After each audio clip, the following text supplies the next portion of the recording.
So CNN, so their top legal commentator, this guy, Eli Honig, he wrote a thing for the New York Intelligencer, and I can't get that because I'm not going to pay. Yeah. I'm not going to pay. I won't. Oh, you know what I should have did as I should have went to that place. So if you go to archive.md, I forgot to do that. But anyway, I wanted to get this article, but didn't. But Michael Tracy, he says this guy who formerly worked with Alvin Bragg, so this guy, this CNN guy, is totally devastating as the due process violations. Let me read it again.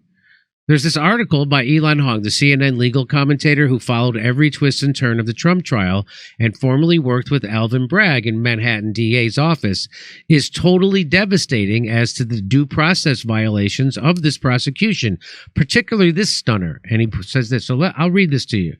In his commentary, the legal analyst stated he respected the jury's verdict, but accused District Attorney Alvin Bragg of bringing an ill-conceived, unjustified mess of a case before an explicitly anti-Trump judge.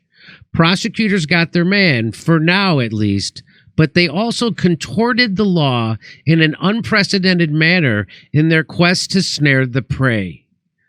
Honig wrote, summarizing the case. And here it is. Most importantly, the DA's charges against Trump push the outer boundaries of the law and due process. That's not on the jury. That's on the prosecution who chose to bring the case and the judge who let it play out as it did.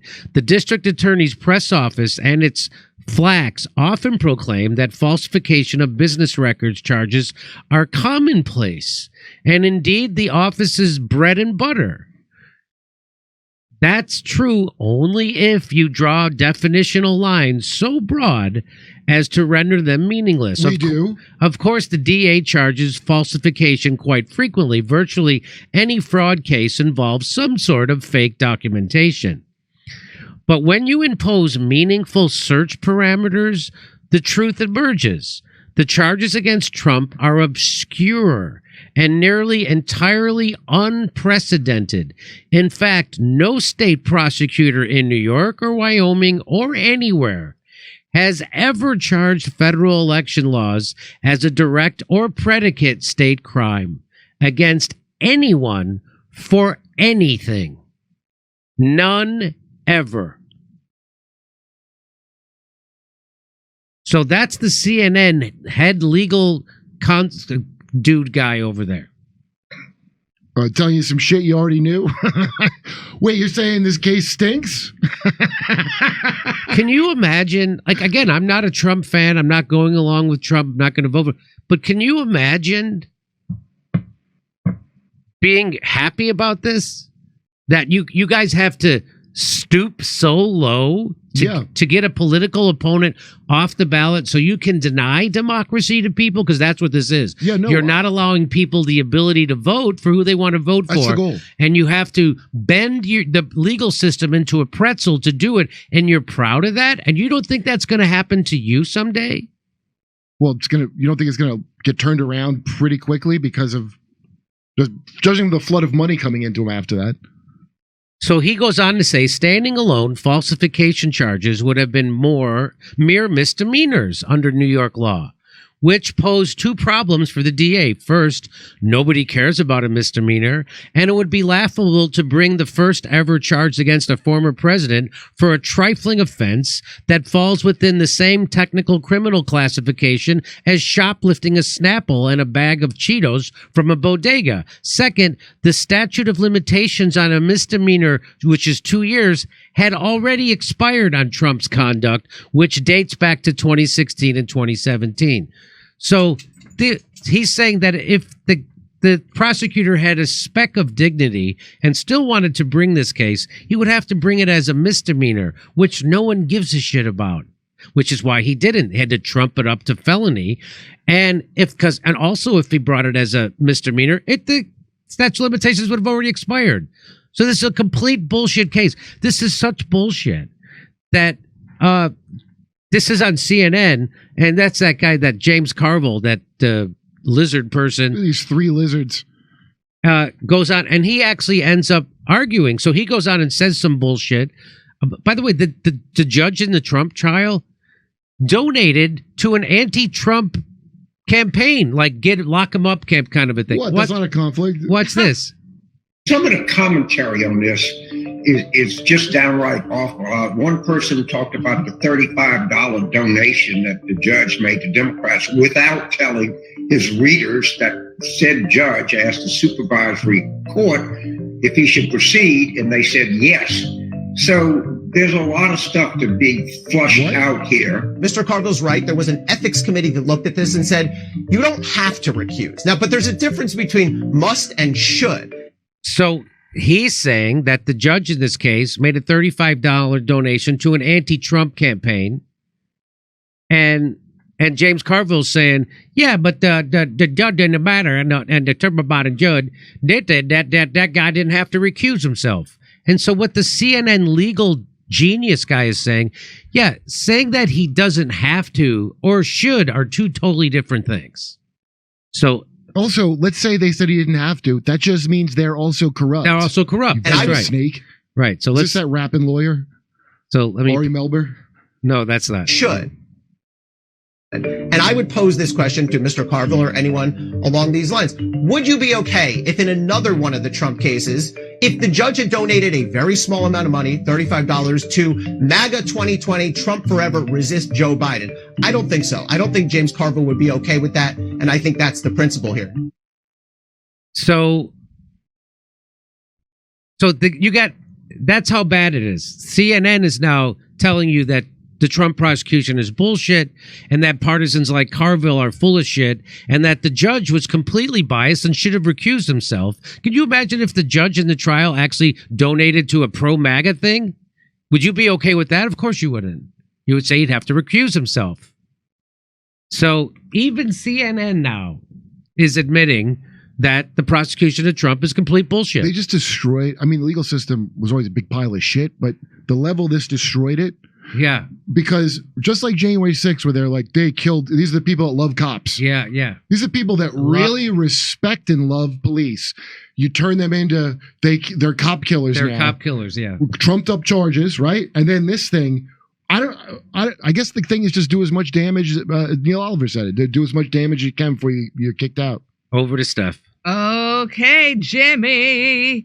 All right, ladies and gentlemen, are you coming to one of our shows? And I just got to remind you, when you come to our shows, go to our website, jimmydore.com, and then click on the tour dates and scroll down and click on those links so you go directly to the ticket sales. We had a friend that didn't go to the correct website and ended up paying way more money than necessary. Right. Back to Jimmy. So here's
Well, let me tell you.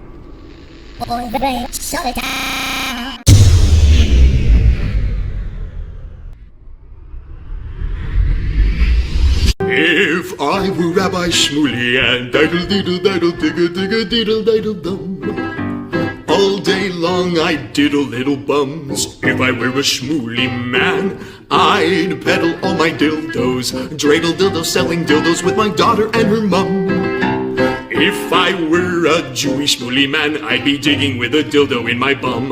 I'd wear a grotesque nose and go grab some goyim right on the nipple with a pinch. A Shabbos lap dance brace for the youngest mensch. At this time, more than any other time, revolution is necessary. It is necessary. Not only based on what has happened with the MOVE organization, the babies that have been murdered, MOVE adults that have been murdered, bombs being dropped on us, but past that to what is happening with all black people, so-called minority people, money poor people. This government, as has been said earlier, has waged war on us. But something about us, particularly here in America, we don't really understand that. We don't really know what war is, for black people, for poor people, that people see as good, that they wasn't forced to do, that they didn't do to try to keep black people appeased, and calm down so that black people wouldn't riot. A prison situation is a crystallized example of that. You can make phone calls in prison. They have movies in prison, but they don't have those things because they just want to be nice to prisoners. They have those things because they know damn well if they don't have, people being able to contact their family, if they don't have, facilities for people to sit there and watch movies, people are going to be frustrated, upset, and they're going to direct that frustration at them prison administrators, and they're going to have riots on their hands. They're going to have people in them prisons turning them prisons out. That's why they have movies. That's why they have access to phones the way they do. And a stop to it when we don't like it, or encouraging it when it's something that's in our interest. We have to call the shots. The people have to take the reins of this system and start dictating what we need, what needs to be done.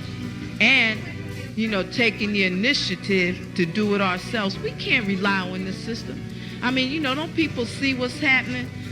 Every single confrontation that MOVE people have been involved in, every single issue, oppression, economic issues, every single issue facing our people, is something that can be dealt with very, very simply.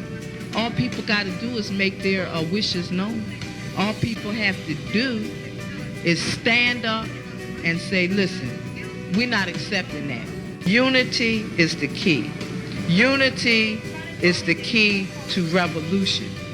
Revolution ain't nothing to be afraid of. It ain't nothing to shy away from. Revolution, contrary to what officials, this system and those backing the officials running this system, want people to believe that revolution means violence, means blood in the street. I'm saying it can get to that point, but it don't have to be violent.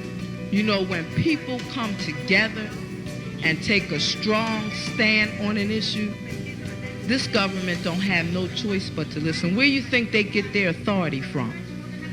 They don't have no power, but they do have authority to do certain things. Where do you think they get it from? They get it from us, from the people. They get it from us accepting the things that they do to be done to stop it. Then you have some people who want to then turn around and say, yeah, well, it's the best we have, and want to make excuses. The time for excuses is over. It's over. Every man, woman, and child has to be involved in this revolution. Not only has to be, but is, whether you want to be or not. I mean, our babies gave their lives for this revolution on May 13th. You know, men, women, and children were murdered. And not just move babies, you know. What about all of the young men, women, you know, children 8, 9 years old shot down on the street by cops, you know, by drug pushers? I mean, you know, where do you think that mentality comes from? It comes from this system, from the mentality of this system of getting over, you know, making a quick buck, you know. I'm saying that's where that needs to be done to stop it. Then, you know, what I want people to really, really understand is that it's past time. It is past time for poor people, black people, you know, to realize that this system has failed you. It has failed you. You can't get nothing from it. And what people got to do is withdraw our support from it and start doing for ourselves. That's what we got to do. You know, how long are people going to sit back and beg, you know, this government to do what's right when for hundreds of years all you've gotten is a slap in the face? All you've gotten is this government kicking your ass. That's all. That's all black people have ever gotten from this government.